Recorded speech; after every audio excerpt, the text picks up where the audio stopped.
Hey guys, what's up? It's iFlynn here, and welcome to episode 4 of Warframe, the Ultimate Beginner's Guide 2.0. In today's video, we're going to be talking about a lot of stuff. We're going to be talking about progressing through Mercury and completing the Mars junction. We're going to be learning how to calculate damage, and we're also going to be talking about inventory management, which weapons and mods you should have before you progress on into Mars. So we're going to cover the inventory management side of things first, because it's probably the most boring and least interesting thing that we're going to talk about in today's video. So you guys might also notice that my Excalibur has a skin. A viewer sent this skin in through the gifting system in Warframe. It takes the premium currency.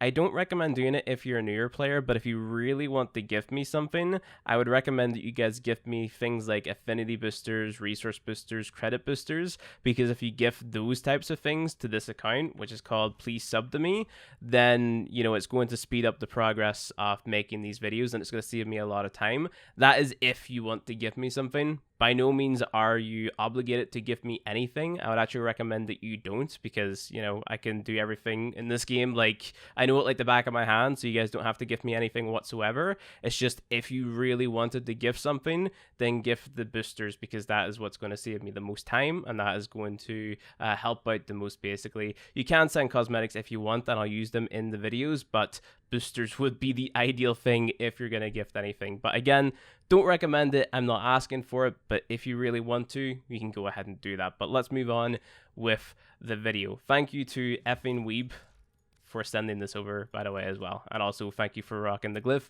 It means a lot too, bud. Thank you very much. But yeah, let's talk about inventory management. So if we go to my arsenal, you'll notice that my Excalibur, my MK1 Bratton, my Leto, and my Scanna, well, not my MK1 Bratton, my MK1 Bratton is unranked, but a lot of my stuff is now higher level than normal, right? I usually would have the MK1 Paris, but what happened is I got that to max rank and I sold it.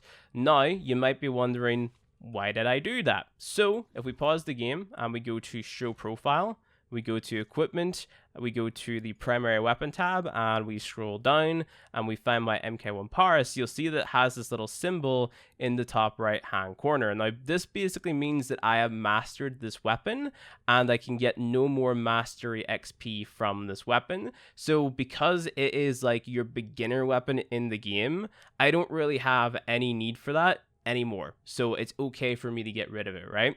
Now, if you were to go to your armory, and you go to your primary weapons tab, right? So you click on this, for example.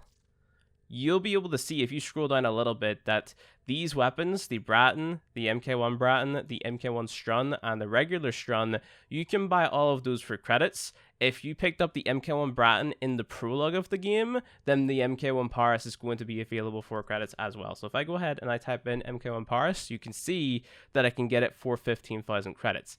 What I want you guys to do is get all of the weapons that you see that I have here. So the Boltor, the Bratton, the MK1 Bratton, the MK1 Strun, and the regular Strun. Get those and then level those up to level 30, and that's going to get you a lot of Mastery XP. So it's going to sort of like put you ahead of the curve, right, in terms of the enemy levels and stuff like that, because the higher your Mastery rank is, the more of the game becomes available to you. So you're going to have, you know, these better weapons going into this pretty low level content, right? So the weapon that we're aiming to get is a shotgun called the Heck, and you get that at Mastery rank 4. So what you're aiming to do is to get the Mastery rank 4 by leveling up the Warframes and weapons that are available to you right now. But of course, in this guide, I'm going to tell you all the weapons that you should be getting. So those are the weapons in the primary category that I recommend picking up. Moving on to the secondary category, I picked up the Furus as well because I had enough neurodes to craft that and the Boltor. I have the regular Leto, which is what I chose in the prologue quest. I've got the MK1 Furus and the MK1 Kunai. Anything that you can buy for credits, I want you guys to go ahead and do it, but that is pretty much all I have access to right now. Everything else is locked behind Mastery, so I can't pick anything up. The next secondary weapon that I will be going for, though, is the Lex. It's available at Mastery rank 3, and you get that for 50,000 credits. So moving on from that to our melee weapons, I've got my Scanna, and then I've got my MK1 Bow and MK1 Furax. Now, I haven't got these just yet because I haven't got enough weapon slots available to buy these, right? So if I were to go ahead and click on the MK1 Bow and I try to purchase it, you'll see that it says insufficient inventory slots, purchase 2 slots for 12 platinum. Now, as a newer player, you're not going to have the premium currency lying around to purchase these slots unless you buy it. So what you do is you get out of your arsenal, pause the game, go to equipment, go to inventory, go to your weapons tab, and then what you want to do is sell a weapon that you have mastered. So you've got it from level 0 to 30 for the first time at least once. You can sell that weapon, and then you have freed up a inventory slot pretty much. So for example, I can go ahead and I can sell the MK1 Strun, sell items, and there you go. You'll see that if we go back into the weapons tab that I have an open slot available, right? So what I'm going to go ahead and do is just buy back that MK1 Strun because I'm going to actually have to level that. You guys aren't going to want to, you know, all willy-nilly just sell stuff because you have a limited amount of credits, but because I'm going to be sticking to this and getting those credits back, it's not that big of a deal to me, but that is what you want to be doing, and that's how you're going to like push yourself further in this game.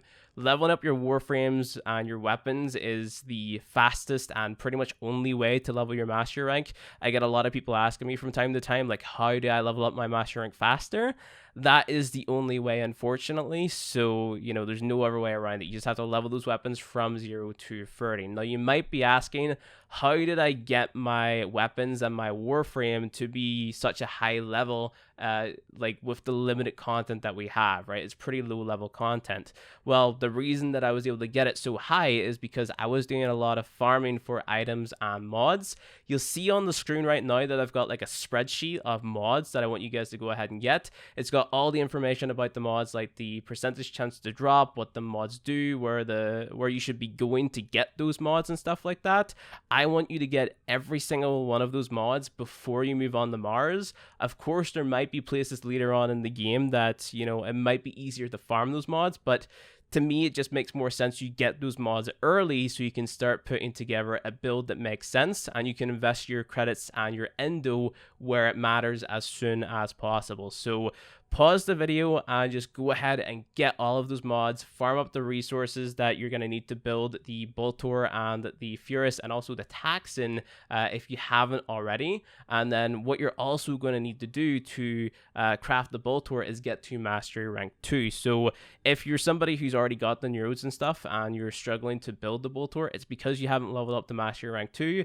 So I should have footage playing on screen now of the Mastery Rank 2 test. The Mastery Rank 2 test is pretty straightforward. It's basically the Mastery Rank 1 test, except you have to use your secondary weapon, so you shouldn't struggle with it. And if you do, just throw on more mods onto your secondary weapon, and then you should be good to go. But with all that being said, the only other thing that there is to do right now is go ahead and equip your companion. So if you crafted your Taxon, go to your arsenal and click on this little tab here at the top, and then you can just go ahead and equip him here. So you can just equip him like you equip a Warframe or a weapon, and then what you can do is you can go into upgrades and throw mods onto him. Now, the mod that you want to throw onto him first and foremost is vacuum, because this is just going to suck up all of the items that are around you within like a certain radius.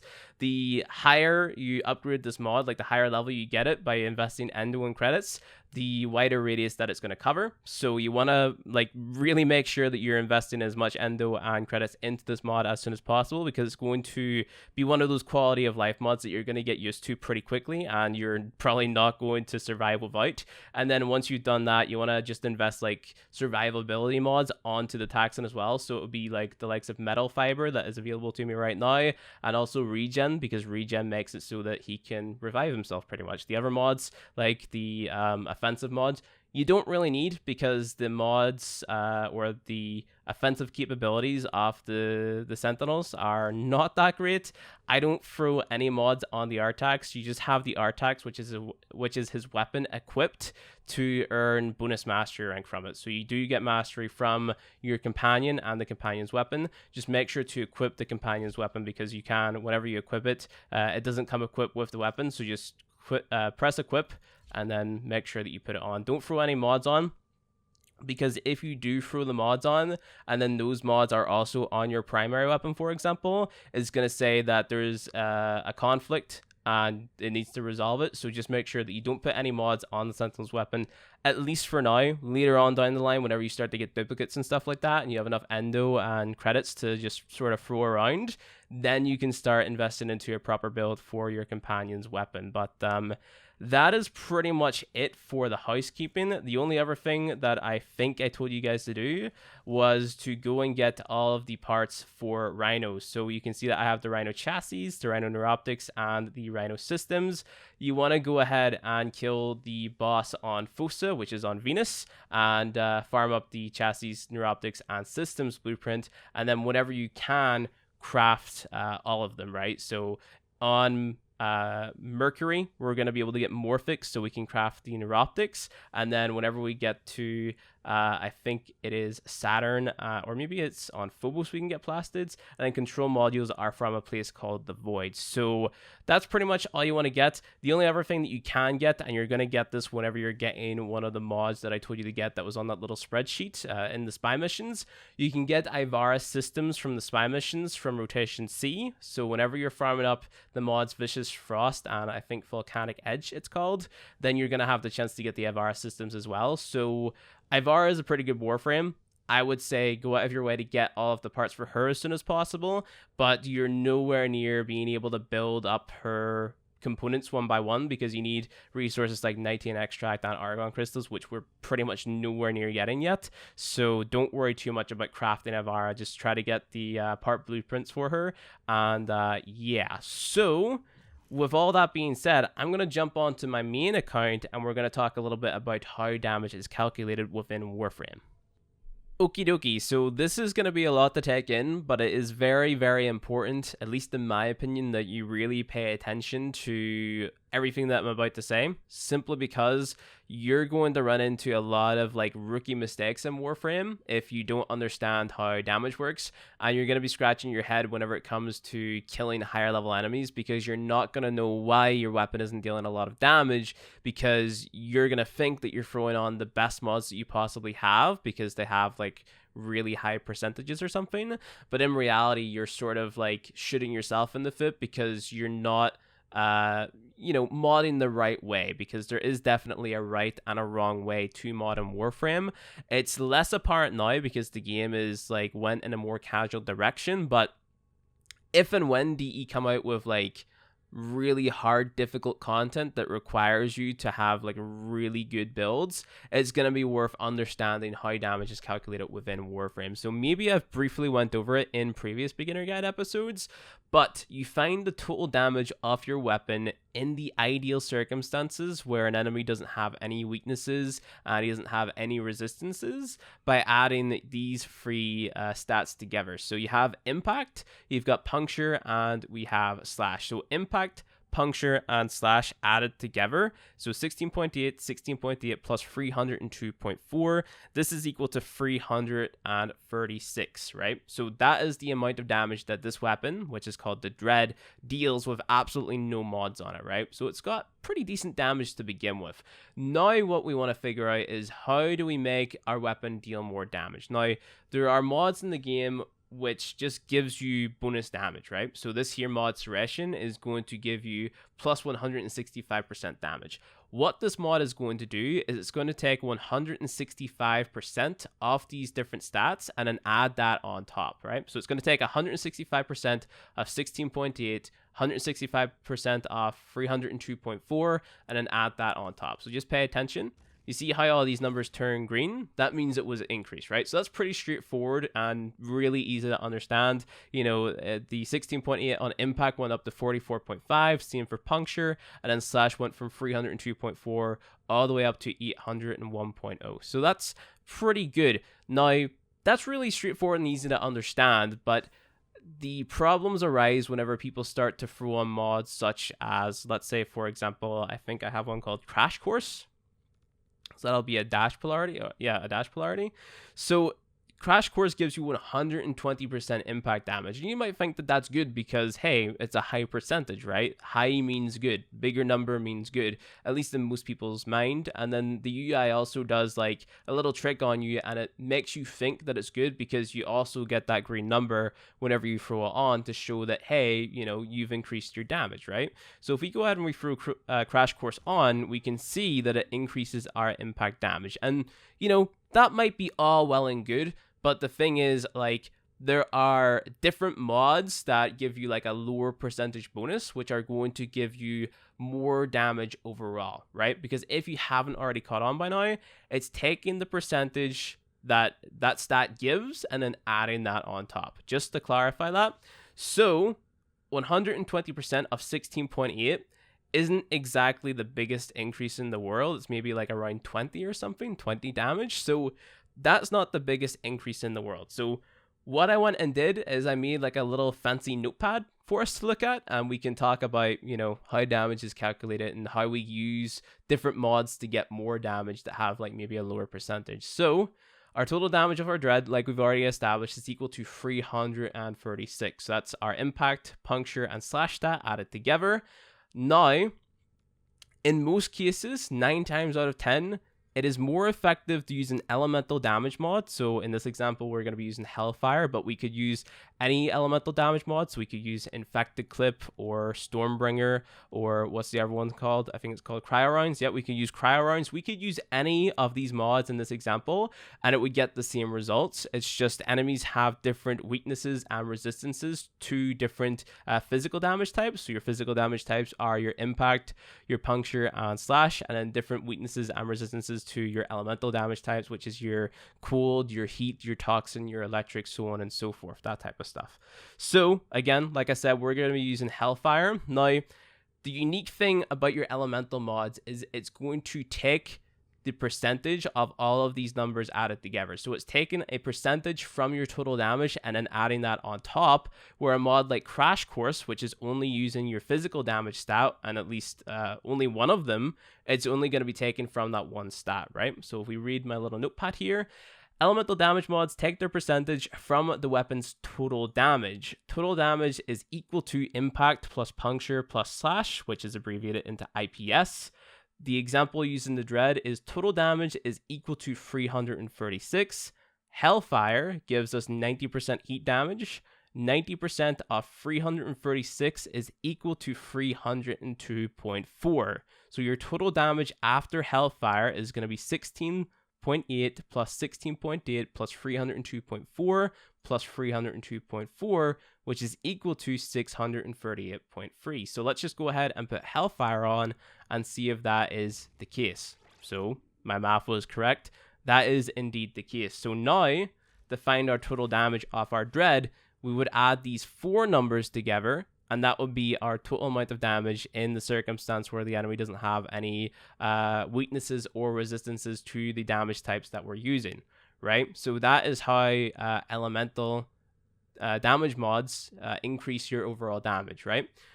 Moving on to the likes of Crash Course. So physical damage mods that increase impact, puncture, or slash, they take their percentage increase from a single stat.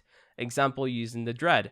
Crash Course gives 120% impact damage. 120% of 16.8 is equal to 20.16. 16.8 plus 20.16 is equal to 36.96. Now the game is going to round that up to 37.0. So let's see if the game actually does that. Crash Course, we throw that on. So you can see that, of course, our math is correct. It basically just confirms that, right? So I just go ahead and I X out of that. You can see that, you know, this is our equation now. We add 37.0, 16.8, 302.4. So total damage after Crash Course is equal to 37.0 plus 16.8 plus 302.4, which is equal to 356.2. So the total damage after Hellfire was equal to 638.4, and the total damage after Crash Course was added was equal to 356.2. So hopefully this, at the very least, shows you that the bigger number on a mod doesn't necessarily mean that it is going to be better than another mod that has a lower percentage, right? Because it all comes down to how the mod is calculated, or how it's like thrown into a math equation, which determines how, you know, much damage you get, basically, right? So let's go ahead and move on to an exception, right? So it's only going to be worth it to use an impact puncture slash mod over an elemental damage mod if the impact puncture slash mod, or the physical damage mod, gives you a damage increase that is greater than 90%, and the weapon's total damage is between 80 to 100% off the IPS stat that you're modding for. So for example, on this dread, because most of the damage is in slash damage, it would make sense to use a mod like Crash Course, but except for slash, because slash has a higher value than impact or puncture, right? So if we go ahead and we find a mod called Fang Fusillade, let's go ahead and take a look at my little equation before we do it.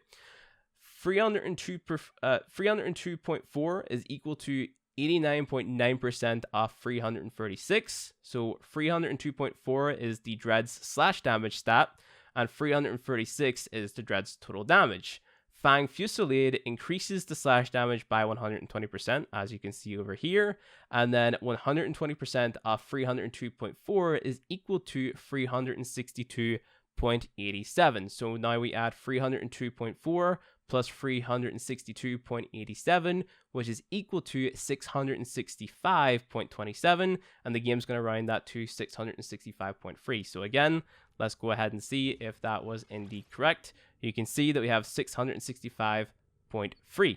Cool, right?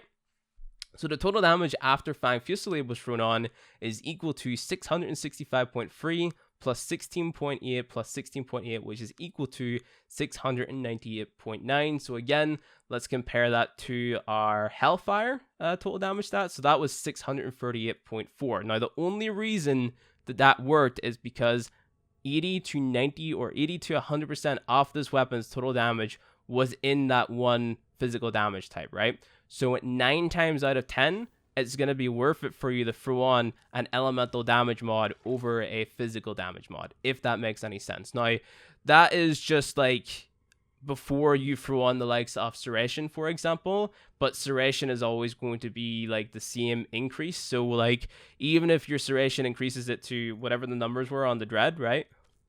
So the percentages are still technically going to stay the same. So like 89.9% of the total damage of the dread is still going to be in slash. So it's just like a matter of adding all of these together, right? And then finding out what percentage of 801 is off the total damage stat, right? So it's still going to be 89.9. So hopefully that makes sense, and hopefully that does a good job at explaining the absolute basics of how damage is calculated within Warframe. I don't really know how else I could explain it, but that is like the absolute basics. There is a lot more to it. There's like crit chance, and there is crit multipliers, and there's status chance, and there's different status effects, and there's armor values, and there's weaknesses, and there's resistances and stuff like that. But that is just how you sort of like add up and get like the highest number technically, right? So hopefully that helped you out, and hopefully that sort of like helps your understanding whenever it comes to the basics of modding in Warframe and how damage is sort of calculated. So with all of that being said, let's move on with progressing through Mercury with that knowledge. Okie dokie, so I am back on my beginner account, and the next thing that we want to do is complete the Mars junction so we can move on to Mars. So the two objectives that I personally have to do is to complete the quest Once Awake, and to also complete Susi on Mercury. Now, those other two objectives that you have there, defeat 150 Frontier Grineer enemies on Earth and collect 500 Rubido in missions, those are going to go hand in hand because Rubido drops on Earth, and of course you've got those Grineer enemies who are spawning on Earth. So if you haven't got all of that done, I recommend playing Everest on Earth, because that way you're going to get a ton of resources, you're going to get a ton of rewards, and there's going to be a ton of enemies. So Everest is, in my opinion, one of the best missions to play as a newer player because there's just a lot of good stuff in there. So go ahead and do that and get all of that there stuff, and then focus in on these two objectives, which is completing Once Awake and completing Susie on Mercury. So to start Once Awake, go up to the top right here on this little X with the circle in the middle, and then press on Once Awake. And then once you do that, what's going to happen is you're going to get a message from the Lotus in your inbox. It's a little piece of text.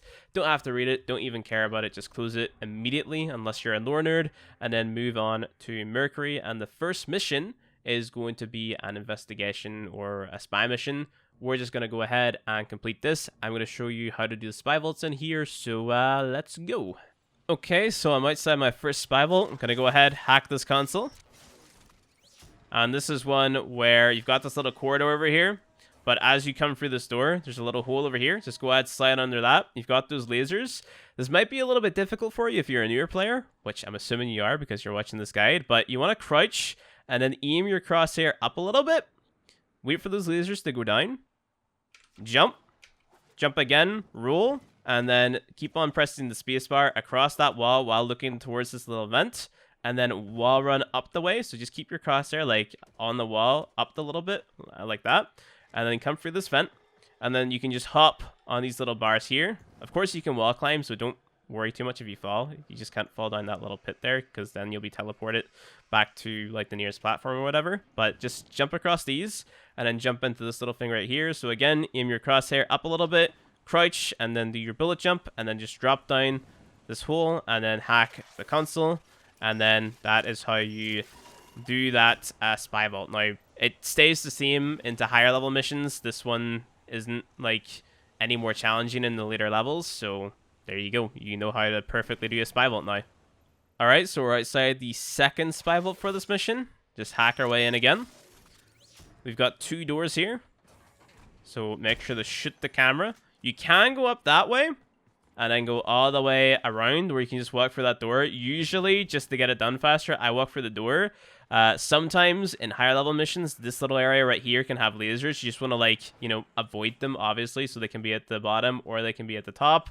Just go whichever area they're not at, and it's going to take you into this room. You can hack that console if you want, but I just dropped down here in this little hatch thing. Sometimes in higher level missions, lasers can be here, so you just want to avoid those. Make your way through, jump on up this little hole, and then hack the console, like so. And then to get out of here, you don't have to do all that again. You can just go ahead and go up this elevator, jump on up, and then once the elevator reaches the same floor as you, you can walk out the door. So that is that. Alright, so I'm outside the final spy vault. This one is probably the easiest in the game, honestly. So this one, you've got like a big tower in the middle. You got like some tight ropes and stuff like that. Two doors. I always come through the left door just because it's easier for some reason for me. I don't know. I've always done it. It's just habit at this point. But you want to get to the top of this tower. So you've got two options. You can just like jump up this wall like so, like this. Or you can do what I do and just crouch here, like all the way up, hit this bit, and then wall run up like that. And then drop down this glass and then hack the console. And then there you go. That's pretty much it. Really easy. Shoot that camera, jump all the way around like so, and then through the door again, and you're done. So you can see that I got a lot of XP for that. Spy missions, if you do them undetected, they get you a lot of XP. So if you want to level your like weapons and your warframes up pretty fast, do the highest level spy mission that you have available to you at that moment in time. And then, you know, that's a really good way of leveling solo. Make sure that you do it undetected. There are other ways of leveling your warframes fast. So, for example, like doing defense missions and stuff like that. But, you know, it's totally down to you which one you feel is faster. I would say at the beginning of the game, it's probably worthwhile doing a mixture of both, because you can get different types of rewards from the different types of missions. So honestly, that's what I would do. I would do the spy missions first, because those are the most tedious to get the rewards from, because you can only get, like, you know, free rewards, one from each rotation every single time that you run it. And then defense is a lot easier because, you know, it's multiple players and it's a lot more chill, I guess you could say. But I'm going to go ahead, get out of this mission, and we'll talk about the next one. Alright, so our second mission off this quest is an exterminate mission, and I wanted to take the time in this mission to share with you guys how you can level weapons a little bit faster. So you're not leveling like all of your weapons faster. Like, it's not more efficient to level one weapon over like 3 weapons at a time. But what you can do is, if you want to level a weapon faster than the other weapons that you have, so say for example, if I wanted to level my scanner from level 28 to level 30 faster, what you can do is you can take off your primary and your secondary weapon. That way, more of the XP that you get in a mission is going to go to your scanner, opposed to being split between your primary, secondary weapon, and melee weapon. So you're not necessarily like leveling like weapons faster, and you're not gaining master rank faster or anything like that. You're just leveling that one specific weapon a little bit faster, because of course it's getting more of the XP, right? So technically it's sort of faster, but it's also not like more efficient, if you get what I'm saying. So that is pretty much that. You'll do that there if you want to just like, you know, make a build for a weapon or get rid of a weapon faster, that type of thing. But yeah, there's also these things, and these are iron stars. You want to get as many of these as possible. If you see them around the map, make sure to go ahead and pick them up. And then we also got this blue thing over here, which you can scan with a codex scanner.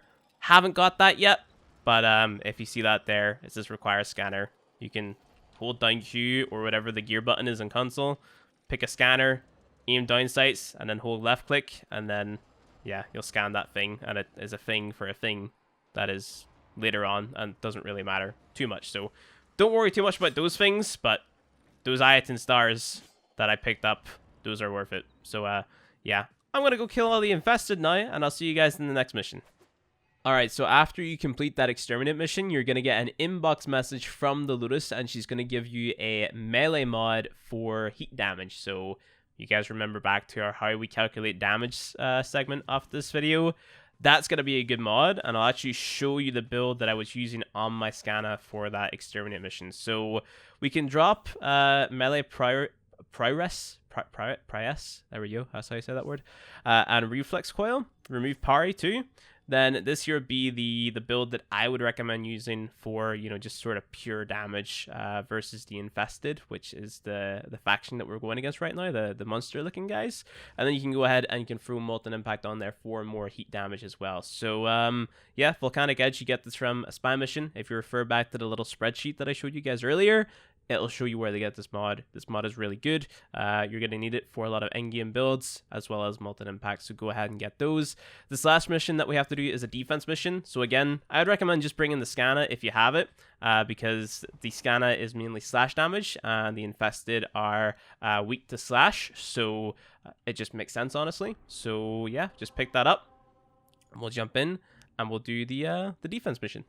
Alright, so this defense is really longer than it should be. I think it's like maybe 10 or 8 waves or something. I wasn't exactly paying attention, but I think that it should be reduced down to 5 waves, honestly. But on this last wave, there should be enemies that sort of look like tentacle squid monster guys spawning in. And those are called Ancients. Whenever you get to the later levels of the game, those guys are going to be very disruptive, because what's going to happen is they're going to spawn in with like different effects. So there's one right there. So this one's a disruptor. Basically, he's going to like sap your energy away. So he sucks. But there's going to be types of those enemies that provide armor. So here's one right here, an Ancient Healer. They provide armor and basically heal the infested. So it's important to kill those guys ASAP. So after you've completed that final mission, that is pretty much it. That's the once away quest done. There we go. We get a heat store blueprint as well whenever we close our inbox and then open it again for some reason. The game's being a little bit slow for me tonight, so we should, get this screen right here to let us know that we've completed the quest. Now the final thing that we have to do is we got to make our way around Mercury to get to Susi right here. Now in the node Tolstoj, you can go ahead and you can fight that boss that we fought in the prologue quest again. He's going to drop parts for a weapon known as the Seer, and he's also going to drop a blueprint for a weapon known as the Kronos. You want to go ahead and farm those up and then have them sitting in your foundry ready to craft before you move on to Mars. It's not a necessity, but again, it's just about getting that extra little bit of mastery. So, go to Tolstoj, farm up all of the parts and the blueprint for the Seer, farm up the blueprint for the Kronos, and then have have those in your foundry and then craft those as soon as you can, so then you can level them from 0 to 30 to get the master XP, and then you can sell them, because honestly, they're not good weapons and you can get a better version of the Seer later on. But for now, have your sights set on moving on to Susi and then completing that, and then we can do the junction to move on to Mars on Earth and then call it a day. So I'm playing Susi right now. It just turned out to be a spy mission. So this is a spy vault that I haven't showed you guys. It's got like a little elevator vault here to the right as soon as you come into it. What you want to do is come on the little elevator, escalator, whatever you guys call it. Jump up to this platform. Go through this tunnel. Now, there's a laser right there, so you want to slide under that. And then drop down on this little belt right here. And then hop down into the console. Hack it. Turn around. Go through this door to the left. And you're right. And that is pretty much it. So that's my Susi completed. So the next thing that we're going to do is the Mars Junction. Alright, so you probably noticed that in Susi I was using the Boltor. The Boltor, you want to be using this weapon versus the Grenier, because it's mainly puncture damage, and the Grenier enemies, they are weak to puncture damage. So whenever it comes to modding this thing, what you want to do, you want to throw on Serration. If you have it, throw on Speed Trigger, and then throw on any elemental damage mod that you have at the time. Ideally, you want to be throwing on Corrosive, which is a mixture of Toxin and Electric.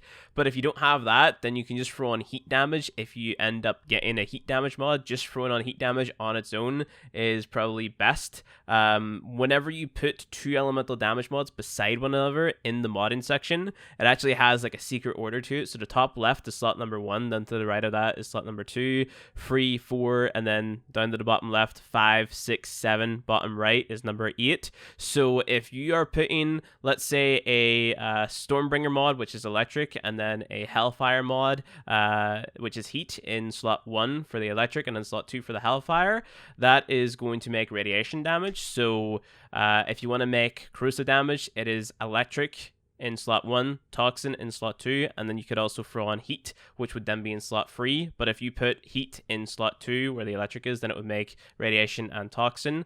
Well, I know that I don't have like a visual representation for you, but I think that it's worth noting, just in case you happen to like pick up any of those mods. But to make it simple, Serration, Speed Trigger, Elemental Damage mod, and then we'll talk about elemental combos and stuff in a later video. But because we talked about damage today, I thought it was worth talking about the Boltor and how we go about building it early. So let's go ahead and kill the boss on the Mars Junction.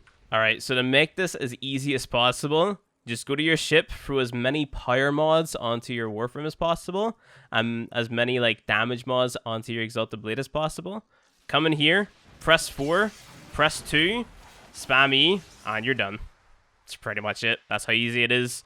Alright, so after completing that, we got a few things. We got 25 Codex scanners, we got a Fragger Blueprint, we got a Lith M4 Relic, Void Relic Segment, Incubator Power Core, and the Arcwing. So if we back out of our navigation, we can go down to our little relic station over here, which is new to us. We'll talk all about what this does in the next episode of the Beginner Guide. So thank you guys for watching this video. If you enjoyed it, go ahead, hit that like button below. If you disliked it, hit dislike. Subscribe for more Warframe content, and I will see you guys in the next video.